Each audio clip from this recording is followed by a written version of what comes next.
ملا محمد یعقوب کی پیدائش 1990 کو ہوئی۔ وہ ملا محمد عمر کے بڑے بیٹے ہیں۔ ملا یعقوب کا تعلق پشتونوں کے غلزی قبیلے سے ہے۔ انہوں نے اپنی مذہبی تعلیم کراچی کے مختلف مدارس سے حاصل کی۔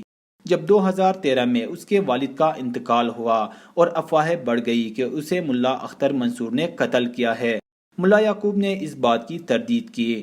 اس نے اصرار کیا کہ اس کی موت قدرتی وجوہات سے ہوئی، لیکن ملا یعقوب نے مبینہ طور پر طالبان کے سربراہ ملا اختر منصور کی قیادت کی حمایت کرنے سے انکار کر دیا تھا۔